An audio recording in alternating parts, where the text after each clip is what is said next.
Menciptakan dan mengelola tim, kelompok 12, bab 13, mata kuliah pengantar manajemen, jurusan Manajemen Pemasaran D3, Universitas Lampung 2023. Dengan anggota kelompok 12 terdiri dari 3 orang. Materi A. Kelompok dan perkembangan kelompok. Apakah kelompok itu? Suatu kelompok didefinisikan sebagai 2 atau lebih individu yang berinteraksi dan saling bergantung yang bekerja sama untuk meraih tujuan tertentu. Sedangkan kelompok formal merupakan kelompok kerja yang terbatas pada satu struktur organisasi dan memiliki rancangan penugasan kerja serta tugas-tugas spesifik yang ditujukan untuk mencapai tujuan organisasi. Adapun kelompok informal adalah kelompok sosial. Kelompok ini biasanya dibentuk di tempat kerja dan berkembang seiring waktu berdasarkan nilai dan tujuan bersama. 2. Tahapan perkembangan kelompok. Riset telah menunjukkan bahwa satu kelompok berkembang melalui 5 tahapan. Pertama, tahap pembentukan, di mana orang-orang bergabung dengan kelompok dan mendefinisikan tujuan, struktur, dan kepemimpinan kelompok. Yang kedua, tahap pancaroba, adalah perkembangan kelompok yang dicirikan oleh konflik intrakelompok. Ketiga, tahap penormaan, adalah perkembangan kelompok yang dicirikan oleh hubungan akrab dan kohesivitas. 4. Tahap pelaksanaan, yaitu ketika kelompok tersebut berfungsi penuh dan melaksanakan tugas-tugas kelompok. 5. Tahap penundaan, tahap final dalam perkembangan kelompok yang bersifat temporer, di mana para anggota kelompok cenderung melakukan kegiatan penyelesaian ketimbang pelaksanaan tugas. B.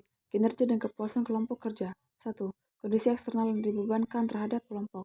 Kondisi-kondisi tersebut meliputi strategi organisasi, hubungan wewenang, regulasi dan aturan formal, ketersediaan sumber daya, kriteria pemilihan karyawan, budaya dan sistem manajemen kinerja, dan tata letak fisik tempat kerja kelompok tersebut. 2. Sumber daya anggota kelompok.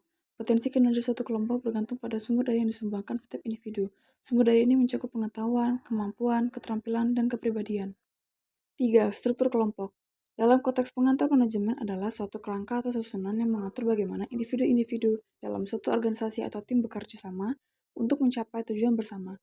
Struktur kelompok mencakup pembagian tugas, tanggung jawab dan wewenang di antara anggota kelompok, serta hubungan hierarki dan komunikasi antara mereka. Struktur kelompok dapat berpengaruh pada efisiensi, koordinasi, dan kinerja kelompok secara keseluruhan. Beberapa hal yang terkait dengan struktur kelompok antara lain 1. Pembagian kerja dapat mencakup pembagian tugas yang spesifik kepada anggota kelompok berdasarkan keterampilan, keahlian, atau peran tertentu. Pembagian kerja ini membantu meningkatkan efisiensi dan produktivitas dalam mencapai tujuan kelompok. 2. Penetapan otoritas dan tanggung jawab.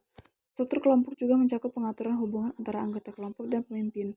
Hal ini melibatkan penetapan otoritas, yaitu hak untuk mengambil keputusan dan memberikan arahan, serta mengatur tanggung jawab anggota kelompok. 3. Koordinasi. Struktur kelompok membantu dalam mengkoordinasi aktivitas dan sumber daya yang diperlukan untuk mencapai tujuan kelompok. Koordinasi ini dapat dilakukan melalui pembagian tugas yang jelas, alur komunikasi yang baik, dan mekanisme pengambilan keputusan yang efektif. 4. Komunikasi. Struktur kelompok juga mempengaruhi hubungan komunikasi antara anggota kelompok. Pola komunikasi yang baik, seperti alur komunikasi yang terbuka dan jelas, dapat meningkatkan efektivitas kerja kelompok. 5. Kewenangan dan kewajiban. Struktur kelompok juga melibatkan pemberian kewenangan dan kewajiban kepada anggota kelompok. Kewenangan merupakan hak untuk mengambil keputusan atau melakukan tindakan tertentu, sementara kewajiban adalah tanggung jawab yang harus dilakukan oleh anggota kelompok. 6. Hierarki dan pelaporan. Struktur kelompok juga mencakup hierarki organisasi dan aliran pelaporan. Dalam kelompok yang lebih besar, terdapat tingkat manajemen seperti level eksekutif, manajer, dan karyawan biasa. Hierarki ini mempengaruhi cara pelaporan dan saluran komunikasi dalam organisasi. 7. Perubahan dan fleksibilitas. Struktur kelompok juga harus mempertimbangkan kemampuan untuk beradaptasi dengan perubahan yang terjadi. Kelompok yang memiliki struktur yang fleksibel dan terbuka terhadap perubahan dapat lebih mudah mengatasi tantangan dan memanfaatkan peluang yang muncul. 4. Tugas kelompok. Tugas kelompok yang sederhana, cenderung bersifat rutin dan terstandardisasi. Anggota kelompok tidak perlu mendiskusikan metode kerja alternatif apabila tugasnya sederhana, tetapi mereka bisa menggunakan operasional standar. Sedangkan tugas kelompok yang kompleks, cenderung asing dan tidak rutin. Semakin kompleks tugas yang ada, semakin banyak manfaat yang bisa dipetik suatu kelompok dari diskusi kelompok mengenai metode kerja alternatif. C. Mengubah kelompok menjadi tim yang efektif. Berikut kami tampilkan perbedaan tim kerja dan kelompok kerja. 1. Apakah tim kerja itu? Merupakan kelompok di mana para anggotanya bekerja secara intensif untuk mencapai suatu tujuan bersama yang spesifik dengan menggunakan sinergi positif, akuntabilitas individu dan kelompok, serta keterampilan pelengkap. 2. Jenis-jenis tim kerja. 1. Pemecah masalah. Tim dari departemen atau bidang fungsional yang sama yang terlibat dalam upaya meningkatkan kegiatan kerja atau memecahkan masalah spesifik tertentu. 2. Tim kerja swakarela. Jenis tim kerja beroperasi tanpa seorang manajer dan bertanggung jawab atas suatu proses kerja atau segmen secara menyeluruh. 3. Tim lintas fungsional. Tim kerja yang terdiri dari individu dari berbagai bidang keahlian. 4. Tim maya. Jenis tim kerja menggunakan teknologi untuk saling menghubungkan para anggotanya yang terpisah jauh dalam rangka mencapai tujuan bersama.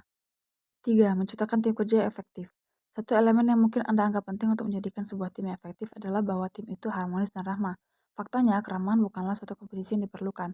Bahkan setiap tim yang pemarah bisa efektif jika karakteristik tim yang lain ini ada di dalamnya. Ketika sebuah tim menjadi produktif telah melakukan sesuatu yang baik bersama dan diakui atas upayanya, maka anggota tim dapat merasa senang atas efektivitas mereka. Tujuan yang jelas. Para anggota berkomitmen terhadap tujuan tim, mengetahui apa yang mereka harapkan untuk dikerjakan, dan memahami bagaimana mereka akan bekerja bersama untuk meraih tujuan ini. Keterampilan yang relevan. Tim yang efektif terdiri dari individu-individu kompeten yang memiliki keterampilan teknis dan interpersonal yang dibutuhkan untuk mencapai tujuan yang diinginkan sembari bekerja sama. Rasa saling percaya. Tim yang efektif dicirikan oleh tingginya kepercayaan di antara para anggotanya. Para anggotanya percaya akan kemampuan, karakter, dan integritas anggota lain. Menjaga kepercayaan menuntut perhatian yang cermat dari manajer. Komitmen bersama. Memiliki karakteristik seperti adanya dedikasi terhadap tujuan tim dan kesediaan untuk mencurahkan energi yang besar demi meraihnya. Anggota suatu tim yang efektif memperlibatkan loyalitas dan dedikasi yang tinggi terhadap tim, serta bersedia melakukan apapun yang bisa membantu keberhasilan tim. Komunikasi yang baik. Para anggota menyampaikan pesan secara verbal maupun nonverbal satu sama lain agar mereka bisa saling memahami.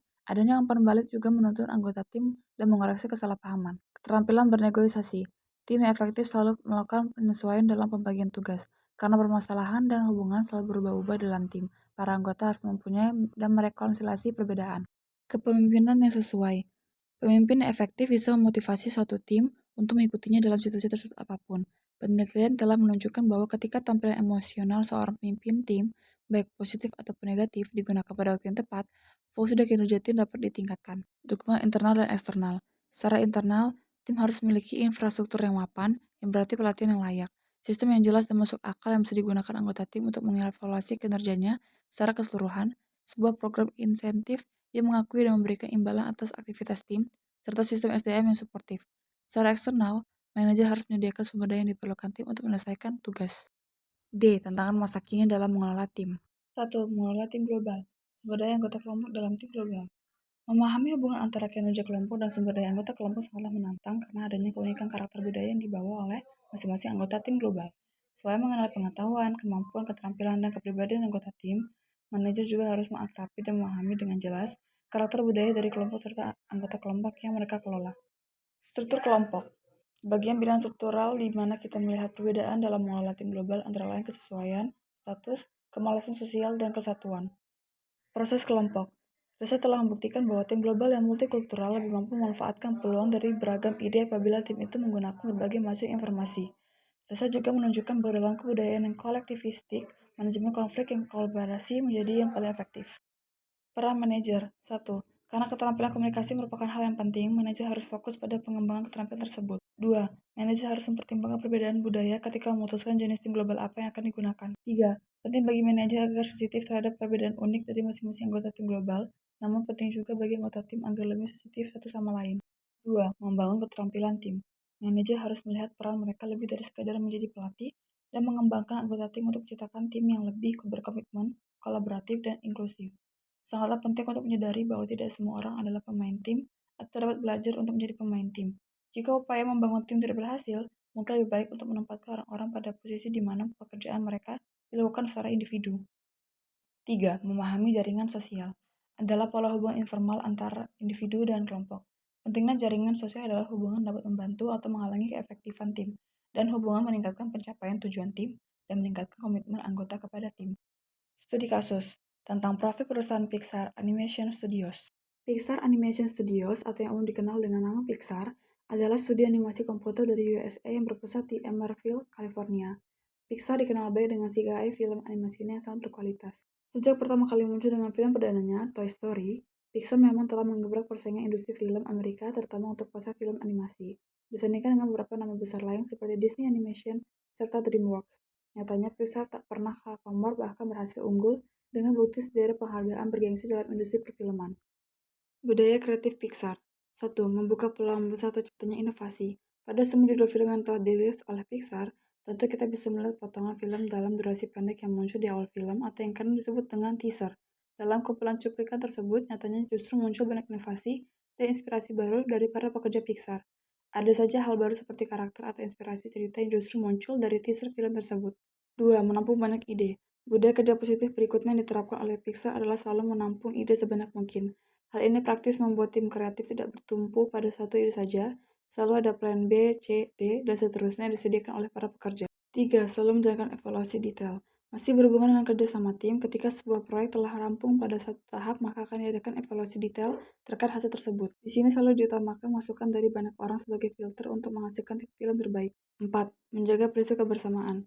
Budaya lain yang terus diupayakan terjaga dalam tim kerja Pixar adalah prinsip kebersamaan.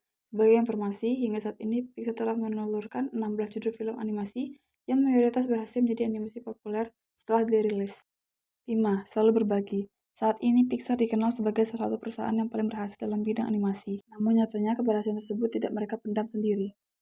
Efektivitas tim perusahaan Pixar. Bagaimana cara Pixar membangun efektivitas kerja tim mereka? Keefektifan tim membutuhkan kerjasama dan menempatkan tanggung jawab bersama untuk melaksanakan tugas penting. 2. Komposisi. Komposisi tim yang efektif terdiri dari kemampuan anggota, personalitas, mengalokasikan peran dan menggalakkan keanekaragaman, ukuran tim kerja, kefleksibelan anggota, dan pilihan anggota. 3. Konteks. Ada 3 faktor kontekstual dalam kinerja tim yang efektif. A. Sumber daya memadai. B. Kepemimpinan dan struktur. Dan C. Evaluasi kinerja dan sistem ganjaran yang benar. 4. Proses. Hal lain yang berkaitan dengan keefektifan tim adalah variabel proses. Pada komponen ini, hal-hal yang terkait adalah A. Tujuan bersama. B. Menegakkan tujuan spesifik. C. Kekuatan tim. D. Tingkat konflik. E. Kemalasan sosial. Kesimpulan. Perbedaan kelompok dan tim dapat terlihat dari contoh kasus di atas, di mana para kasus tersebut memperlihatkan kinerja sebuah tim yang menggunakan sasaran kinerja yang kolektif, antara anggota tim saling memberikan sinergi yang positif, akuntabilitas yang tampak tidak hanya sebagai individu, namun juga saling melengkapi, serta keahlian-keahlian yang dimiliki tiap-tiap anggota dikembangkan dan saling menggantikan.